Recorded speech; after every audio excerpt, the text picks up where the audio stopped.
नमस्कार मित्रांनो आणि माझ्या ड्रायव्हर भावांनो, रात्री 9 वाजता गाडी भरून वेरण्यामधून हल्लो होतो बघा. बांद्याला येऊन सरदारजीच्या ढाब्यावर दुधातली शेवभाजी आणि मस्तपैकी दाबून 2 रोट्या मारल्या आणि नॉनस्टॉप घर गाठायचं असा माझा विचार आहे. मित्रांनो, माझं कसं आहे, खाली पेट दिमाग की बत्ती नाही जलती. आपल्यातल्या बऱ्याच ड्रायव्हर भावांना रात्री जेवण केल्यानंतर झोप लागते, पण माझं जरा उलट आहे.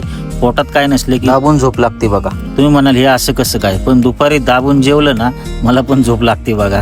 असू द्या, प्रत्येकाचा विषय वेगळा वेगळा असतो.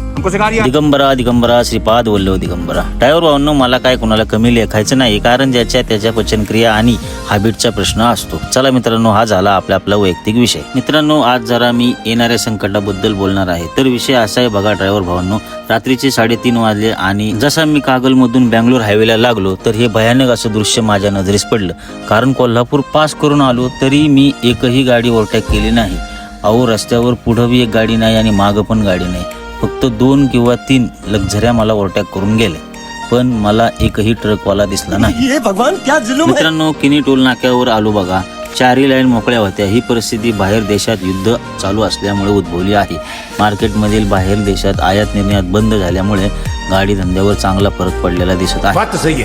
कराडमध्ये आलो बघा मित्रांनो. अख्ख्या ब्रिज खाली मी एकटाच होतो. नेहमी ट्रॅफिक जाम असं आपण नेहमी ओरडत असतो, पण आज परिस्थिती वेगळी होती. गाडी चालवायला अजिबात मन लागत नव्हतं. कोरोना काळातील दिवस आठवले बघा आणि अंगावर काटा आला बघा. चला, जसं होईल तसं होईल, अखेर परमेश्वराची इच्छा. झाला बघा खंबाटकी बोगदा पास आणि झालं सूर्यनारायणाचं दर्शन. ओम नमो सूर्यनारायण नमः. चला तर मित्रांनो, भेटूया पुढच्या ब्लॉगमध्ये.